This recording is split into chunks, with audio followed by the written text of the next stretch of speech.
Hi, I'm Pete Tapley with Montana Alpine Guides. Welcome to Outside Explorer.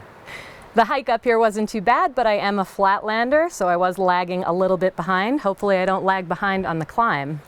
Pete, can you tell us what we're going to do today? We're going to climb the Gallatin Tower. We're going to do a multi-pitch climb to reach a technical summit.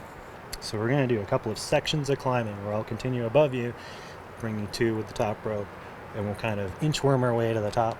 And then we'll make a couple of rappels to come back down. It is a technical summit. It's a little pinnacle that you can't walk to the top of or walk down from. Cool. Let's get our climb on.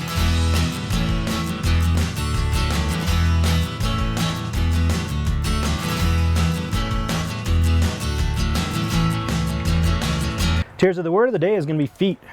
Climbing is really much more about pushing your way up and using your feet carefully.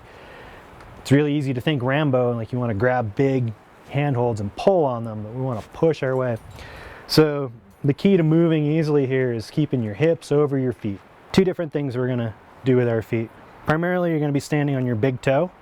So I'm going to find an edge and turn my heel in toward the rock. And that's going to be the strong part of my foot on my big toe. And you'll notice in my guide shoes, that's where the rubber is smooth, so it has lots of surface area.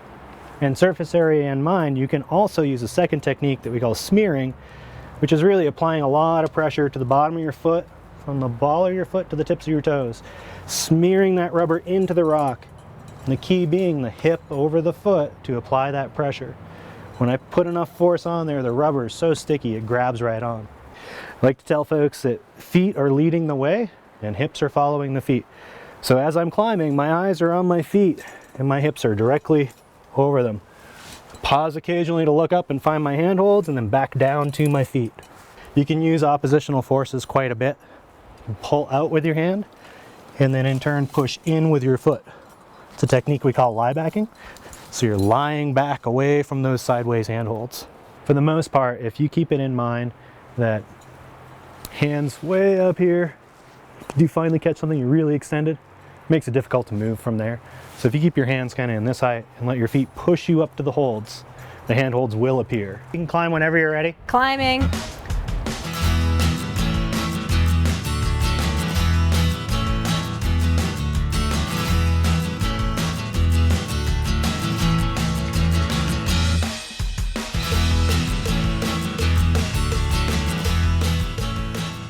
So the way that it works for us to get to the top of the tower, we climb up this initial section here. It's about a 50-foot pitch of climbing. And it's great because it starts out nice and easy and ramps up into more challenging climbing. We reach a nice big ledge, and that's the finish of our first pitch. This particular rock is called Nice, and it's being very nice to me. What a fun climb. I lead above, trailing the rope behind so that the climber has a safe top rope overhead as they move, and come upon a nice big grassy ledge. It gives us room for sitting around, having a nice drink and a snack. It's almost like a little picnic spot kind of in the sky. It's really neat up there.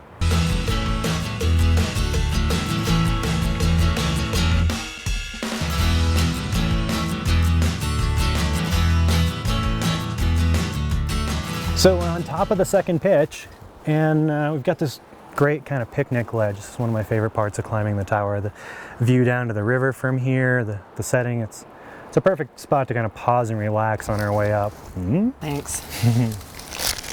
It's not uncommon that folks show up and they're a little nervous about this, and you know, a little bit of fear is really a good thing. You know, I'm always reassuring folks that, you know, we're here to keep them safe and we will keep them safe. But also that little bit of fear helps keep you safe, keeps you on guard and keeps you vigilant.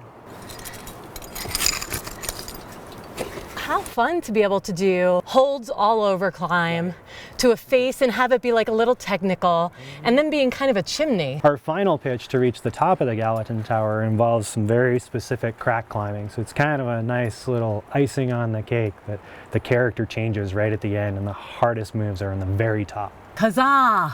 3 pitches. Done. We usually do the Gallatin Tower with an awful lot of, you know, groups of 4, families of 4. We also offer private instruction and customized climbing coaching as well. So we can take you in any direction you'd like to go, whether it's traditional rock climbing or high-end sport climbing you'd like coaching with, Or, you know, we do waterfall climbing in the wintertime. We offer alpine climbing as well as ski mountaineering throughout the spring season as well. And of course, there's the Montana backcountry powder skiing that you can't miss out midwinter. Magnificent view up here at the top. We're about 400 feet above the river. Just a perfect day. 3 pitches in 4 hours. Who can want more? Pete, if the viewers at home want to get in touch with you, how can they do so? Easily through www.montanaalpineguides.com. Cool. And stay tuned for more Outside Explorer. How do we get down? Let's go that way. All right.